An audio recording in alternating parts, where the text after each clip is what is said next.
Okay, how the Bible was used as propaganda to reinforce segregation was the first little prompt. Hey, it's Miss Andrea at 1:30 in the morning, and I am editing this video that I made with my friend Epic Kate. I just want to say that this was a 90-minute conversation, and I am cutting down one of the topics into one video to make it about 30 minutes. Stay tuned. If you like our conversation, come back again, because I'll pull another finished video from this conversation. In the meanwhile, I need you to visit Epic Kate's channel. She's also editing a version of this conversation, and we have had 2 previous conversations. Did I say conversation enough? Okay, back to the video. So I'm so happy to be here with my good friend Kate. I love collaborating with her, and I love her honesty and enthusiasm. So glad to be doing this again. I agree. Totally. So one of the things that I'm very curious about is the intersection of, I say faith in quotations because of what the whole thing is actually about, the intersection of faith and racism, and how Christians use the Bible to perpetuate slavery and racism and systems in place that are still hurting people today. It's mentioned many times in the Bible, with the Israelites being that whole thing, Moses, the Israelites being enslaved in Egypt. Historically, it was more of a spoils of war, So if you conquered a people, then you could kill the men and take the women and children and all their goods. But, when we know better, we do better. And over time, people got better at saying, this is mine, don't come over here, I'm not fighting you, we're not doing that, Through time, slavery became less like, I conquered you, I take your things, I take your people, they're mine now. But somewhere at some point, when we got to America, they were doing the whole indentured servant thing, where if a poor person wanted to come over, they could work for whoever paid their way for 7 years, and then they were freed. That wasn't exactly profitable for the people who were paying the way. And they needed to find ways to keep those people slaves longer. And they were picking up slaves in Africa. North Africans were capturing and selling West Africans or East Africans, South Africans. And I'm paraphrasing a lot here. This is just my own personal knowledge of how this went. Mm-hmm. And at some point, they just started taking everybody. But they needed those perma slaves because the temporary slaves was not profitable. So, I don't even know, you can't get into the heads of what made them say, well, if we get people that don't look like us as slaves, then we can justify keeping them. And then somehow legally they did. Because you couldn't do that to white slaves. You couldn't keep them past the 7 years because they could just leave. And how's anybody going to find them? Right. They can just blend in. But, this doesn't blend so hot. And so that made it easier. And then they look back at the Bible and they're like, see, they had slaves in Bible, and parts of the Bible say obey your master. So that's biblical and so cool, Yeah, but the Bible also says after so many years, let them go free. indentured servitude. But they were able to use race to differentiate between who could be let free and who could be owned as cattle. So here was another question that I had come up with. How the Christian, here's those big old quotation marks again, American dream and wealth and health of the 1950s was possible because it was only for white people. Yeah. Yeah. I mean, just in education generally, for someone to be the best, someone has to be the worst. For someone to do very well, someone has to do very poor. Otherwise, everyone's just doing. Right? And so to have that prosperity, that rampant prosperity for many, it had to be on the backs of somebody. It might as well be on the backs of the people who we've dehumanized so that we feel good about ourselves because they're not fully thinking humans anyway. I mean, that's the idea behind it. There are many scientists have done studies that said Black people are slower. Oh, honey, yeah. No, this is how they justified it. Where the men are savages, the women are over sexualized, and they're just not that bright. So bless their hearts, what we're going to do is bring them into our homes and have them work for us so that we give them purpose in life. And now we don't have to do nothing because we're lazy.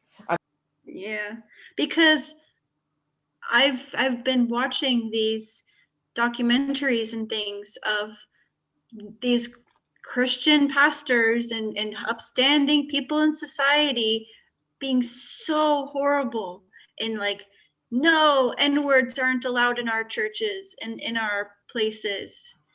And and that was so not so many years ago. And Honey, it now, wasn't so many years ago at all. no. And now there's backlash if you say that kind of thing, but there wasn't then. And I don't even know what I I'm moved saying. to New Orleans in 1999. I lived there through mid 2000. Summer.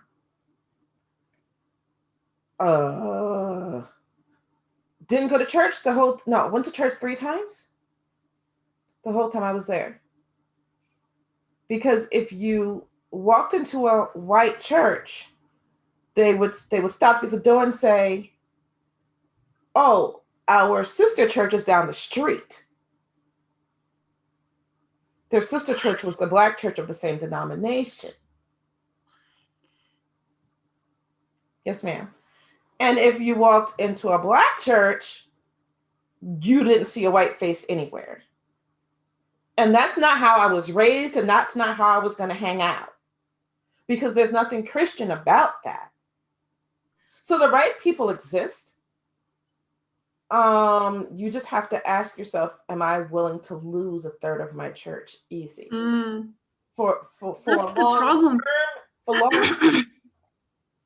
When church became a business where you had to get that tithe to pay the bills and you had to only get people who would say what the people who hired the pastor wanted to hear, that was just the beginning of that was just a downfall right there. Yeah. Because church is a business. And so if you say what's right and a third of the people disagree with you, your church is going to be unhealthy for 10 years. You have to ask yourself, isn't it worth it? But I feel like God has given me, I know God is still real and I know God is still moving because I feel this passion to keep having conversations like this and hope that people will hear it and those seeds will be planted in their hearts to say like, wow, I want to be a part of the change. I am 100% Christian, and 100% unchurched. I hear you. It's not safe. It's not safe Mm, for me. It hasn't been safe for my kids. That they're like, we dealt with some serious crap growing up in the name of Christianity, and we don't want any part of it. mm. Do they still believe in God? Hmm. Very strongly. Very strongly. Back to slavery. Do you know that they used religion to control the slaves? I think I may have heard about that, but I don't know details. Once again, this is just what I've learned through being alive. Um, they they didn't allow them to read, so they didn't allow them to read the Bible, but they would pick a very docile slave and teach him the Negro Bible, which had everything in it about rebelling stripped from it. So, and they would give them Sundays off or Sunday mornings off, not the house slaves, but the field slaves, um, to have church and to learn how to be subservient to your master as it is taught in the Bible. Wow. Are there copies of this Oh, Negro yeah. Bible? Oh, absolutely. I would love to see that. Like, see just how much they took out. I can't spell for nothing today. It's it's the Pollyanna Bible. It's on Amazon. The Negro Bible dash the Slave Bible colon section select parts of the Holy Bible selected for use of the Negro slaves in British West India Islands. Are you familiar with the movie Pollyanna? Mm-mm. Oh, there's this fire and brimstone pastor, and there's this sweet ray of sunshine little girl who's like, why are you always talking about hell and damnation? Like, why can't you ever talk about the happy parts of the Bible? Mm-hmm. And it's the girl who was in the original Parent Trap, I believe. Haley Foster. Mills. Jodie Foster? No, Haley Mills. There's been many, many parent traps. And indeed. Yes, yes, yes. So this was like in the 60s, maybe, I don't know. And she's the light of the town, and everywhere she goes, flowers bloom and unicorns poop. Mm-hmm. And then she has an accident, and she's like, I don't remember, something happens that she loses her spark, and everyone like comes together. She helped us, and the pastor like promises he's only gonna talk about the happy verses of the Bible. Mm-hmm. So like Pollyanna Christianity is only talking about happy bits. Wow. Okay. Yeah. This was a little different, but I get it.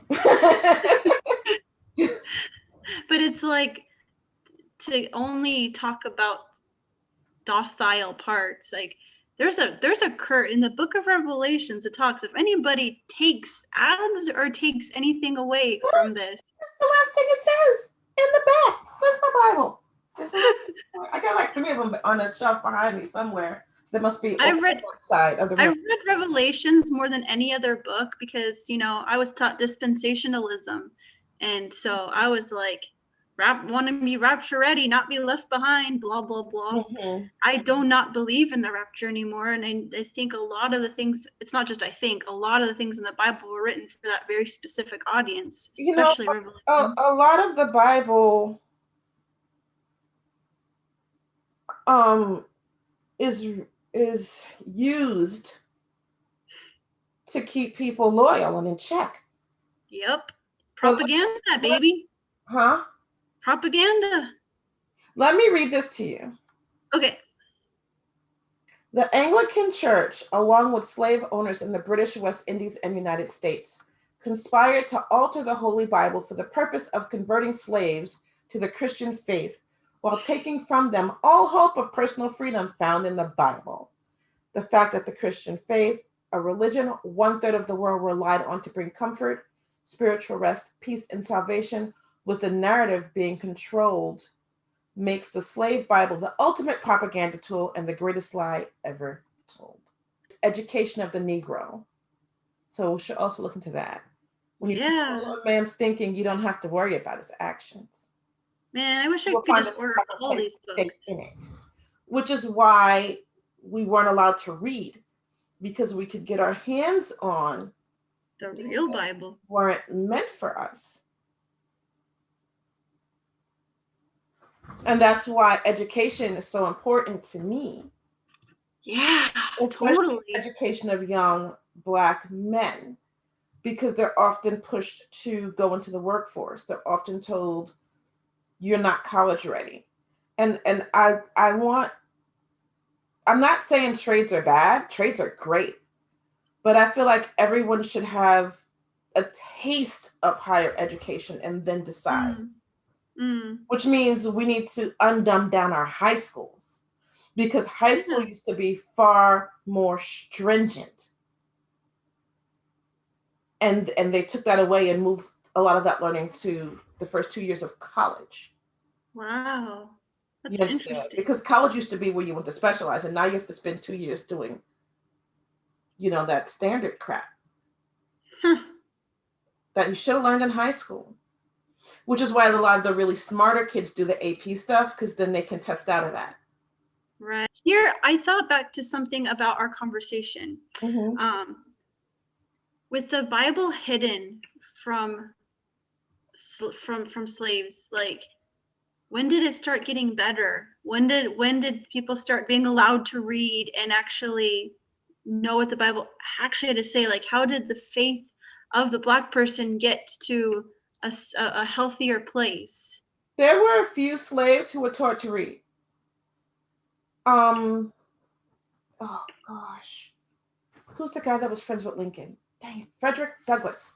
Oh yeah. His master's wife taught him to read behind her husband's back. Yeah. And there were several instances of this. So when slavery ended, these were the leaders. And they went out and they spoke to the Mormons. And they financed normal colleges, which were schools for teachers to learn how to teach. The second slavery ended, hundreds of colleges were opened across the South and middle of the country, and even some in the North, because Black people still weren't allowed in white schools. So what they did was they opened hundreds of colleges for teachers, and that generation got the education, and rolled it out. So that would have been in the 1890s, right? And so even through Restoration, where they kind of took back the South and resubjugated Black people, they weren't smart enough to know to shut our schools back down. We weren't bothering them going to school. Well, that was God there. That was God, because that is the only thing that survived emancipation when they did Reconstruction. I need to learn more about this Reconstruction thing. And this is where HBCUs come from. If it's called an HBCU, it is a historically Black college and university. Historically, not only. And a lot of people get that confused. Why do we need HBCUs? There are historically Black colleges and universities, because historically Black people weren't allowed in colleges and universities. That's why they exist. And there have been white valedictorians of HBCUs. All are welcome. But don't misunderstand why it's there. And don't understand why this current generation is flocking back to them, because they can't fall asleep on the couch in the common room at Yale without the college police showing up. Don't get me started. The things that come off the plantation, we could talk about forever. Yeah. And how they use religion to justify it. Well, thank you so much. Hugs. Hugs. Hugs. And I hope we will talk again soon. Yes, absolutely. Stop Yeah. recording. And now end video.